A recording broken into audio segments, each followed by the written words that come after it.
Okay, good. Anyone else? I love the film, and I just wondered, I thought it was really powerful. Thank you. I thought you did an incredible job. And I just wondered if Roman Polanski has seen the film and how he felt about you making it. He hasn't seen it. I think he's 74 years old. I feel like his attitude was he has nothing to lose. So he didn't try to stop anyone from talking to me. So I think he's going to probably see it sometime in the coming months. Yeah? I have another question. Did you already have the footage of the man beating the drum and Roman's character in the film dancing at the beginning, or did you come upon it? Because that was obviously a perfect parallel for your storytelling.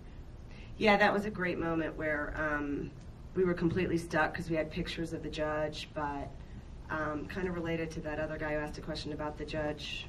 Did we get photos of the judge? Where was the guy up here?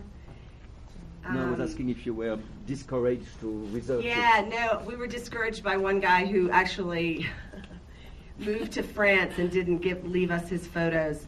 So we were stuck. We couldn't use this guy's pictures, and we were absolutely stuck, and I didn't know what we were going to do. So I went back and looked at Polanski's short films and found that, and it was just one of those great moments in documentary film where you're like, yes. Could you tell us what's the title of that short? It's called The Fat and the Lean. Okay, thank you. Especially with the Eiffel Tower in the background. Oh, isn't that amazing? I mean, that was a great find. Yeah? I love the film. It's really gripping, and I kept thinking all the way along how amazing you juxtapose the interviews, the clips from his films, and then the tape murders and flash forwarding to trial. Can I ask you, what was your vision? How to weave all of that together in such a way? What were you thinking?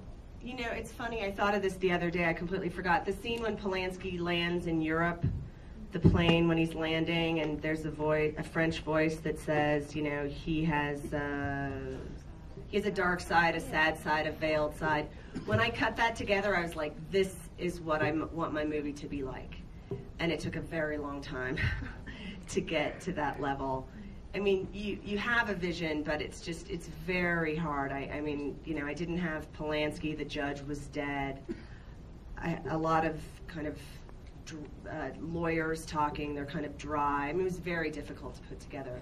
My editor, Joe Beanie, who I wanted at the beginning, but he wasn't available, and then he came on at the end after I had a pretty solid cut, but it didn't have any lyricism to it. He brought, I wanted to work with him from the beginning, and my instincts were right. I mean, he really brought something beautiful to it. So, it's funny, I totally forgot, because that's what when I saw that, I was like, I want my movie to be like this, but how am I going to do it? Because all I have is, like, talking heads and documents. Nothing kind of lyrical and beautiful. You wove it together. Great. Thank you. Thank you. Yeah? Yes, I thought the movie was wonderful. And I'm wondering, you said it took 5 years to make. I'm wondering if you could give some information on funding and how much the movie cost.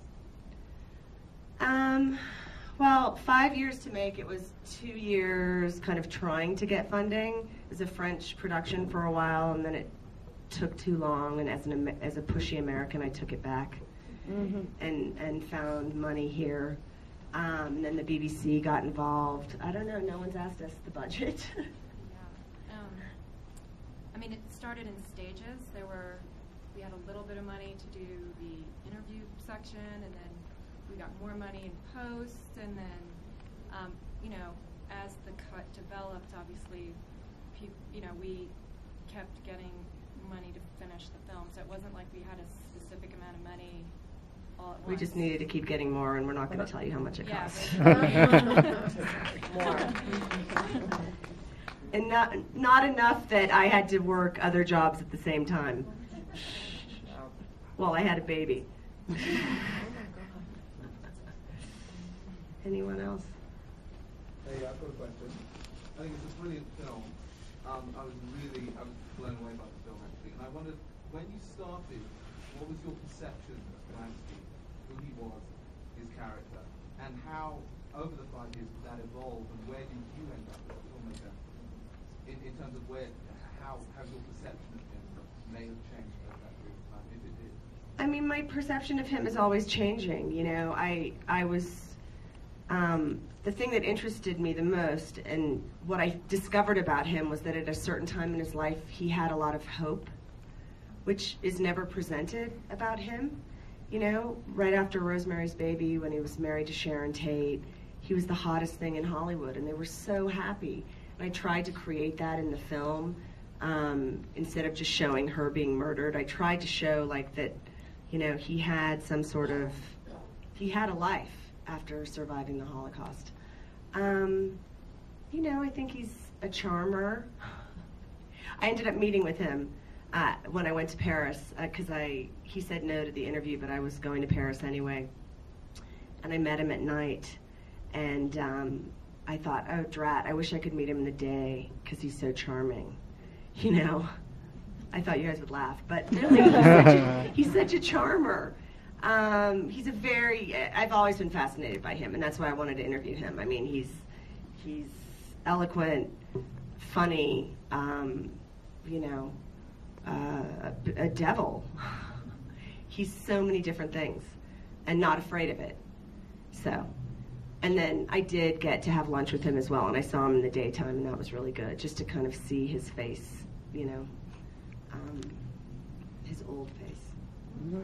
He's a very youthful 74, but he's 74.